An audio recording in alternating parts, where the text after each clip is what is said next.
Assalamualaikum warahmatullahi wabarakatuh. Perkenalkan, nama saya Fadli Rizky Alfiansyah dari kelas 12C. Hari ini saya akan menceritakan yang lagi viral pada tahun ini, yaitu keracunan MBG atau makanan bergizi gratis. Sebanyak 3.000 lebih siswa dan siswi di berbagai daerah mengalami keracunan akibat MBG itu sendiri atau makanan bergizi gratis. Ada yang mengalami mencret-mencret, muntah-muntah, dan ada juga yang sampai kejang-kejang, ada juga yang sampai kejang-kejang, dan bahkan ada yang sampai kehilangan nyawa akibat keracunan MBG itu sendiri. Saya turut berduka cita. Semoga amal ibadahnya diterima di sisi Allah.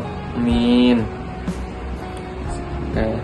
Saya berpendapat bahwa meningkatkan kasus keracunan pada program makanan bergizi gratis atau MBG bukan hanya sebuah insiden teknis, tetapi juga merupakan tanda adanya celah serius dalam pengawasan pangan, dan saya meyakini berdasarkan dugaan awal saya bahwa masalah ini muncul karena rantai distribusi yang tidak seragam serta standar kebersihan yang belum diterapkan secara ketat.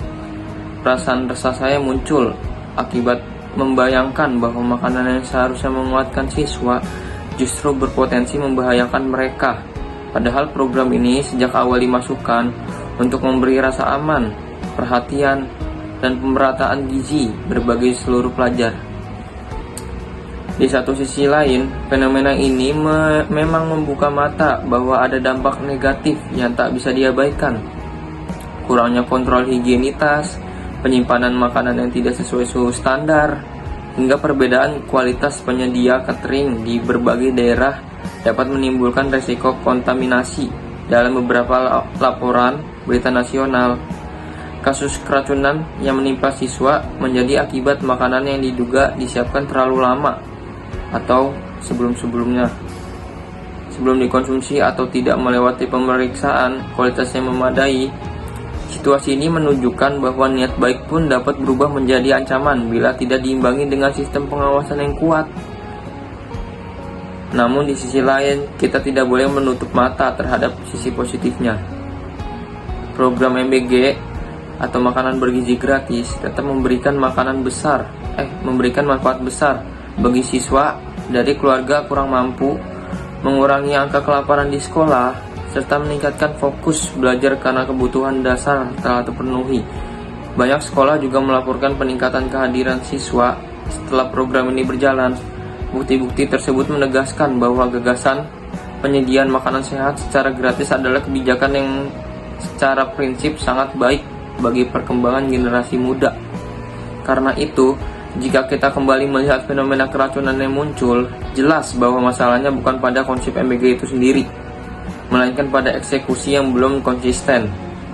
Dengan pengawasan yang lebih ketat, produser distribusi yang seragam, serta pelatihan higienitas bagi penyedia makanan, program ini tetap berjalan sesuai tujuan awalnya, menjamin bahwa setiap siswa menerima makanan yang aman, sehat, dan layak tanpa kecemasan.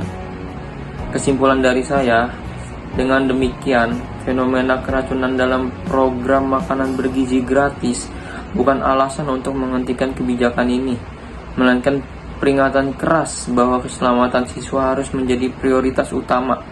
Program ini tetap layak dipertahankan karena manfaatnya nyata, tetapi harus dibarengi dengan pengawasan ketat, standar kebersihan yang jelas, serta pertanggungjawaban yang tegas dari semua pihak terlibat. Hanya dengan itulah makanan bergizi gratis benar-benar menjadi simbol kepedulian negara terhadap masalah depan generasi muda, bukan sumber kekhawatiran bagi para orang tua dan peserta didik.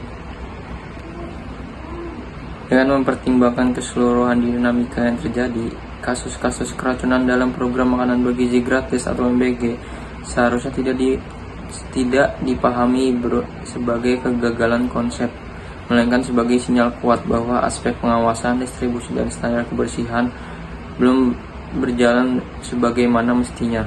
Fenomena ini menjadi pengingat bahwa setiap program berbasis layanan publik, terutama yang menyangkut kesehatan anak-anak, membutuhkan sistem pengalaman yang jauh lebih ketat daripada sekedar prosedur administratif insiden keracunannya muncul di sejumlah daerah menunjukkan adanya titik-titik rawan dalam rantai penyediaan makanan, mulai dari proses pengolahan penyimpanan hingga pengiriman ke sekolah yang perlu dievaluasi secara serius dan menyeluruh.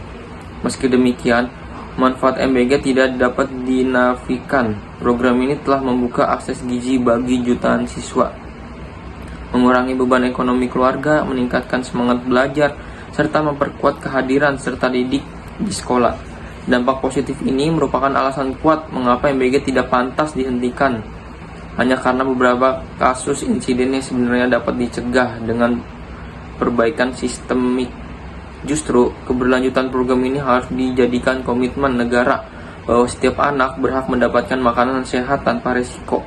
Oleh karena itu, langkah penting yang harus diambil bukanlah meniadakan program, melainkan memperkuat setiap aspek pelaksanaannya, memperjelas standar kebersihan nasional, memastikan keseragaman prosedur distribusi, meningkatkan kompetensi penyedia catering melalui pelatihan higienitas, serta menerapkan sistem audit yang transparan dan berkelanjutan.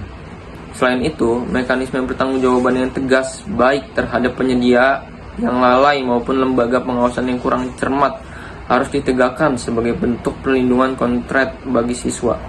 Dengan perjalanan reformasi tersebut, program makanan bergizi gratis dapat benar-benar kembali pada tujuan besarnya, menjadi simbol hadirnya negara dalam merawat dan menjamin masa depan anak-anaknya.